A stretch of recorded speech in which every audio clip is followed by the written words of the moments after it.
orang dilatih berpikir al-khalqul awal. Afa'ayina bil khalqil awal. Kalau dalam bahasa Yasin disebut kul yuhihal ladzi ansha'aha awwala marrah.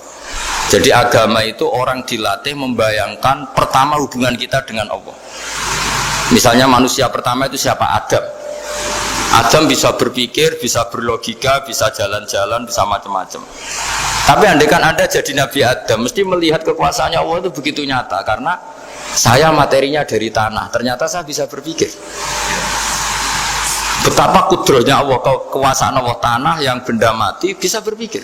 Sekarang jadi saya. Sehingga ketemu, kira-kira Nabi Adam kalau ketemu tanah itu ya, kalau mau maksiat, wah ini tanah ini pasti komplain.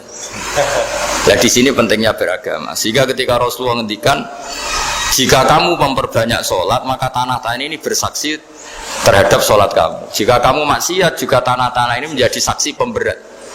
Itu kamu tidak jagal sama sekali, karena manusia pertama yang bernama Adam yang bisa berpikir itu materinya dari tanah.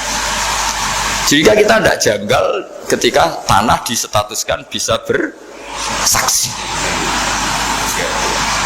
Tapi setelah kamu berpikir tanah itu bisa dicangkul, bisa dijadikan berhala, dijadikan kendi, dijadikan macam, seakan-akan tanah itu ya benda yang tidak penting. Tapi Nabi itu beda dengan kalian. Nabi tahu betul tanah ini makhluk Allah yang bisa berpikir. Sehingga Nabi ya ngetikan, kalau kamu sholat sunat atau beribadah sebaiknya jangan di tempat yang sama, biar yang menyaksikan kamu sholat itu banyak. Kita mungkin kan masa bumi bisa bersaksi, tapi andaikan Anda Nabi Adam itu tidak akan janggal seperti itu, karena dia tahu materinya dari tanah dan ternyata jadi mata yang bisa melihat, jadi telinga yang bisa mendengar. Makanya Allah selalu mengingatkan, ingatlah al-khalqil awal, afai nabil khalqil awal. Karena khalqil awal ini yang menjadikan apa? Fitrah beragama yang baik. Sehingga ketika orang Yahudi bilang nggak mungkin Nabi Isa itu nggak anak zina, wong ibu kok tanpa bapak, anak kok hanya ada ibu tanpa bapak.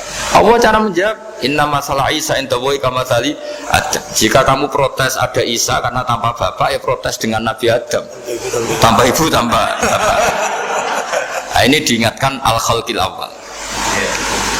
Makanya Yasin bilang kul yuhihal ladzi ansha'aha awwala marrah. Awal marah itu kamu harus berpikir ketika hubungan kamu sendiri dengan Allah zaman sebelum ada semua. Jadi misalnya alam raya ini, bumi sebesar ini, masa suatu saat terus hilang, hancur, nggak berbekas. Ingat saja, bumi ini mulai dulu ya nggak ada. Diadakan oleh kekuatan besar yang super ada, yaitu Allah Subhanahu wa Ta'ala. Nah di sini kenapa faham-faham ateis itu hilang di dunia? Meskipun ada itu karena saking mungkin kurang peradaban. Makanya guru-guru kita mulai zaman Nabi Adam sampai sekarang itu cara berpikir sederhana. Bumi ini kadung ada. Di mana-mana sesuatu yang ada pasti disebabkan yang lebih ada. Kan nggak mungkin bumi yang ada kemudian penciptanya itu udah ada. Itu kan ngajak goblok bareng gitu kira-kira gitu. Mosok sesuatu yang ada disebabkan oleh sesuatu yang tiada. Maka guru-guru kita ngajari, pertama sifat Allah itu wujud. Karena ini wujud super atau kausa prima, terus kiai bilang wajibil wujud. Wajibil wujud terjemahan bawahnya ya wujud super. Karena wujudnya Allah itu yang mempengaruhi ya semua alam raya ini, dia harus di depan. Masa yang menciptakan di belakang. Makanya terus disifati qadim. Qadim itu harus lebih dulu atau awal. Makanya ketika Fir'aun ngaku Tuhan itu cara membatalkan Nabi Musa itu sederhana. Kalau kamu Tuhan berarti bapak kamu nggak ada Tuhan karena Tuhannya terlambat datang. Itu langsung oh iya ya, kalau ya kan berarti bapaknya dia tanpa Tuhan, kan Tuhannya baru kemarin, akhirnya baru diurus, akhirnya baru diurus itu Tuhannya ini. Makanya Fir'aun itu akhirnya Nabi Musa punya pengaruh besar di kalangan punggawa Fir'aun. Karena ketika debat terbuka itu punggawanya dengar. Akhirnya mereka iman sama Nabi Musa. Ini disebut wa qala rajulun mu'minun min ali fir'auna yaktumu imana. Banyak yang diam-diam ini iman karena logika Fir'aun jadi Tuhan itu gak masuk akal. Yang benar adalah Tuhannya Nabi Musa. Nah orang-orang ini itu ya dibilang gak loyal ya pokoknya dia iman. Dan dia juga ikut rapat. Besok Musa tangkap. Karena mereka sudah iman sama Musa, terus sebelum eksekusi itu datang, ini datang ke Musa. Tadi malam saya ikut rapat, keputusannya Anda ditangkap mau dibunuh, jangan lari saja dulu. Jadi kan nggak bisa disebut pengkhianatan, kan ini orang baik. Jadi malamnya ikut rapat, besok Musa tangkap bunuh. Iya, ada Musa. Paginya sebelum di itu, Musa, saya nanti malam ikut rapat dan keputusannya Anda ditangkap dibunuh. Kamu lari saja sekarang. Nah, kenapa iman? Karena logika yang dibangun Nabi Musa. Makanya ciri utama kebenaran itu bal naqdhifu bil haqqi 'alal batil fayadmaghuhu fa idza huwa zahid. Kebenaran sejati itu boleh diuji di mana saja. Dan Anda tidak usah khawatir kebenaran sejati itu kalah.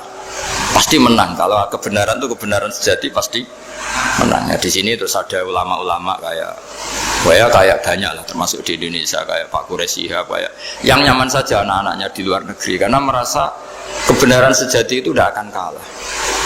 Sehingga ketika ada negara yang begitu maju, saya pernah ditanya sama orang yang kuliah di Inggris, di Swiss, Gus, saya ini kan orang Indonesia tapi pengagum negara Swiss, Swedia, negara di sana itu makmur, terus tertib.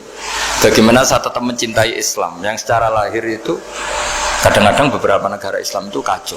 Ada seorang mahasiswa tanya gitu.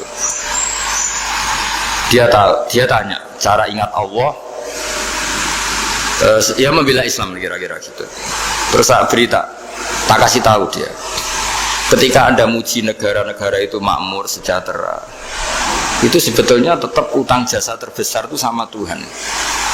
Pejabat bisa apa ketika Allah misalnya nggak bikin air? Negara bisa apa? Misalnya ketika Allah itu nggak bikin oksigen.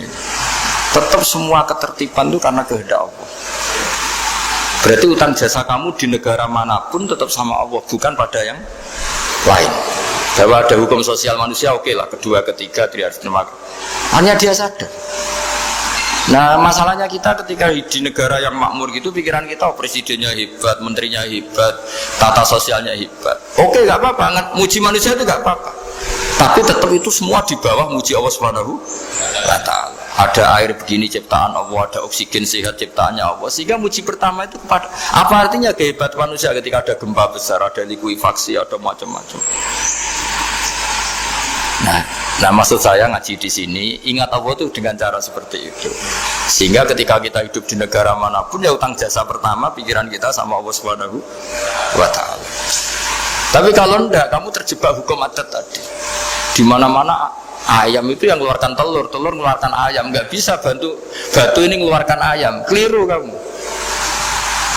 Ketika ayam mengeluarkan telur, memangnya ayam itu bisa? Apa dia berpikir sekolah dulu gimana ya cara punya telur? Kan tidak juga.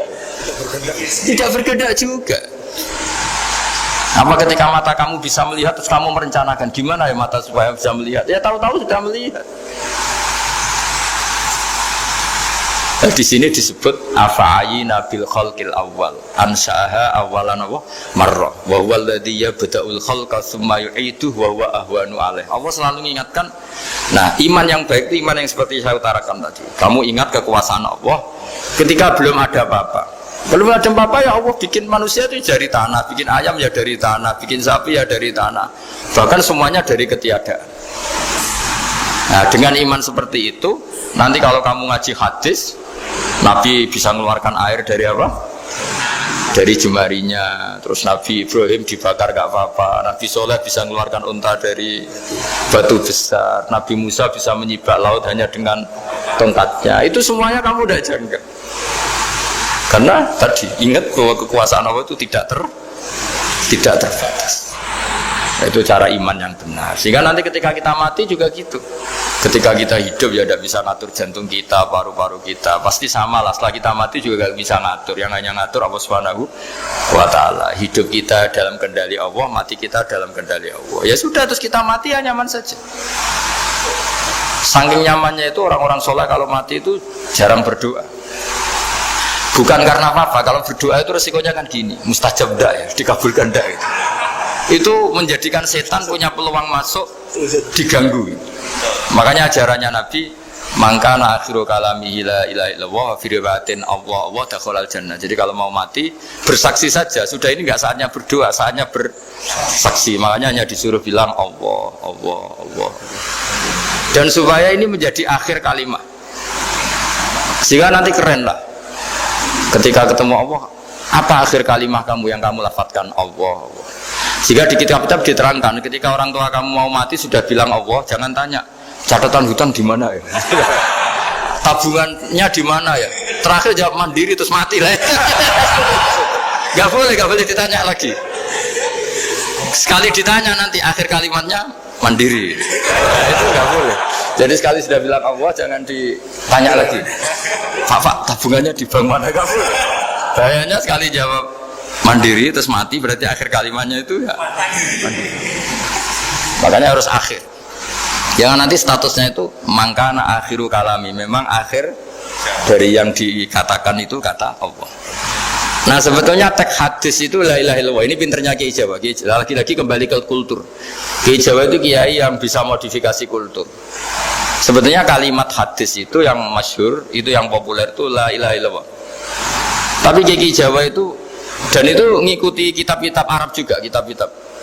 La ilaha illallah itu resikonya tinggi karena di situ kan tiada Tuhan yang berhak disembah kecuali Allah. Ada kata la ilaha ini. Nah takutnya pas la ilaha sudah mati. Nah karena itu ada resiko la ilaha gak khatam, berarti tiada Tuhan. Nah, sehingga karena ini dianggap riskan, ya terus Kiai Jawa ngajari sudah lah, gak usah kepanjangan ya sudah Allah. Jadi itu sudah agak-agak rekayasa lah, agak-agak istihad itu. Maksudnya itu sebenarnya teks panduannya itu la ilaha illallah. Teks panduannya.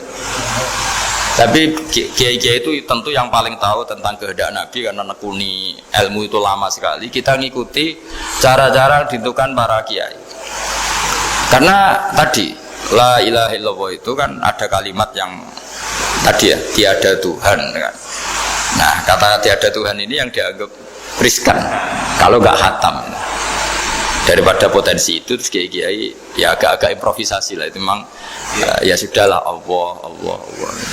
Nah supaya itu menjadi akhir kalimah, ya saya ulang lagi menjadi apa? Akhir kalimah. Setelah itu kata kitab-kitab jangan tanya hal lain. Ya sekali ditanya nanti dia akan melafatkan hal lain itu. Ya tadi misalnya tabungannya di mana? Gitu kan? Jawab sini. Nah, yang ribet kalau wong kuno itu neng laci, neng sorogan. Berarti kalimat terakhirnya ya laci sorogan itu. Nah, sehingga terus itu pinternya guru-guru kita. Jadi saya ulang lagi ini yang terakhir saya pesen, latihlah iman seperti imannya para ulama, para aulia, syukur-syukur yang dekati imannya para nabi. Itu cara berpikir itu al-khalqul awal. Afa'ayina bil khalqil awal. Qul yuhyihal ladzi ansaha. Nah, yang terakhir saya pernah ditanya, ya agak gojekan, agak guyon, tapi saya ditanya. Saya itu nggak bisa melihat, Gus. Aneh orang Afrika itu. Kan misalnya ada Miss Afrika itu. Di sana itu orang paling cantik. Malah kadang itu ada kriminal gitu. Karena orang Afrika merkosa Miss Afrika. Itu kata orang Indonesia, Gus, dikakno aku ora doyan gitu. Itu kan. Itu. Nah ini kan secara syariat. Mungkin lelaki itu punya rasa dengan perempuan itu ya kalau berpakaian serono atau gimana secara teori. Tapi sebetulnya oke itu benar. Tapi sebetulnya ada ansaha awala bar. Orang Indonesia itu didesain gak suka orang Afrika. Orang Afrika ya didesain gak suka orang Indonesia. Sehingga orang-orang Afrika kalau melihat orang Indonesia yang paling cantik mungkin ya iskal. Wong cempeh kayak gampang gitu kok cantik. Mungkin perasaannya cowok-cowok Afrika itu cantiknya di mana? Orang Indonesia kebalik kan, kalau cowok-cowok Indonesia ngelihat Miss Afrika cantiknya itu nanti gitu. Kok sampai ada pemerkosaan tuh apa itu? Nah itu menunjukkan Allah yang Maha Kuasa. Allah itu mendesain gennya orang sana. Beda dengan kita. Ya itu bukti bahwa Allah itu nggak bisa. Ya sudah semuanya itu Allah yang mendesain. Itu bukti bahwa manusia itu bisa apa di depan kok. Orang kayak Afrika kok disuruh bilang cantik, kita kan protes. Cantiknya di mana? Mungkin orang sana juga protes ke kita. Orang Jawa cempeh itu kok cantiknya dia. Itu orang-orang Indonesia kalau melihat bule cantik itu kan temukan janggal. Orang-orang Jogja, bule wayune nanti gitu. Kulitnya gitu kan sama mereka juga bilang kita mungkin seperti itu. Itu namanya didesain ansaha awal apa? Marah, sudah memang desainnya seperti itu. Nah di sini supaya kita ingat. Nah, ingat bahwa hati juga gitu. Ketika kita cinta istri itu janggal betul kalau terjadi konflik. Tapi kalau sedang konflik itu janggal betul terjadi perdamaian. Nah, lagi mau ngangkel itu ya problem betul.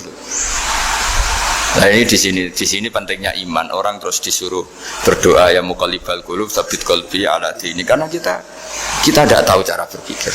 Ada perempuan cantik sering merengut, pecintanya ya banyak, dianggap pemikir serius. Tapi kalau baru gedeng namanya ya merengut, bukan pemikir. Orang senyum itu kita senang gitu. Tapi kalau baru gak senang, murahan guya-guyu. Itu jadi manusia itu unik, hanya sama tapi cara nganalisis beda. Tinggal sedang seneng apa enggak. Lucu kan, ada orang anteng di rumah itu kalau lagi seneng ya, oh itu anteng nggak banyak ngeluyur. Tapi baru nggak seneng, seneng ngomong ya mau nganggur. Nah, itu kita tidak pernah tahu, kita simpulkan apa itu tidak pernah. Makanya wisata, pernah ada orang wisata datang ke sini tak nasihatin. Orang wisata itu kan seneng di kampung-kampung yang terbelakang gitu, melihat orang manusia pohon, melihat apa. Terus saya bilang, itu kan kasihan kan, masa manusia jadi objek. Bahkan bayangannya ya kalau mereka jadi modern jadi gak menarik kan. Padahal kita yang orang pendidikan kan inginnya mereka terentas lah dari kultur itu. Ya itu kan gak sambung kan. Yang satu bilang unik, masyarakatnya masih unik, masih naik-naik pohon. Tapi bagi orang pendidikan kan tersiksa kan, ini bangsa kita, warga kita kok masih seperti itu. Makanya orang wisata itu nasihati, kamu kesana itu niat melihat apa niat mengentas? Kalau niat mengentas, tak jamin ada pahala. Enggak Gus, mau niat mengentas katanya. Niatnya baru sekarang apa mulai dulu-dulu? Ya, baru sekarang. Ya ini cerita dari manusia itu semudah itu, Pak. Nah, setelah kamu ngaji ini, kamu tidak akan janggal terhadap kenapa Nabi itu begitu santai. Ketika tadi makanan misalnya satu wadah itu cukup untuk orang 300. Sampai Jabir yang undang Nabi kan hanya kambing kecil, cukup orang 6. Ternyata Nabi ngajak orang 300 lebih. Tapi Nabi bilang ya sudah semuanya makan cukup. Kata-kata Nabi kan, zaman dulu belum ada beras, belum ada Allah itu bisa kok mengenyangkan malaikat tanpa makan gitu. Susahnya apa mengenyangkan manusianya dengan nasi sedikit itu ya Nabi ya santai aja, semuanya kenyang santai. Ya ini itu iman-iman yang sudah benar-benar awal amarah, sudah Allah tidak harus terdikte oleh nasi. Kalau nasi sedikit harus cukup orang sedikit, kalau banyak harus orang banyak. Allah tidak perlu kena aturan itu semua, tidak perlu. Saya ini Tuhan kata kok kamu atur itu gimana, tidak bisa. Ya Pak, kalau hanya ngaji ini insya Allah Anda setelah baca mukjizat, keramat itu tidak istiqamah. Ya saya kira demikian. Assalamualaikum warahmatullahi wabarakatuh.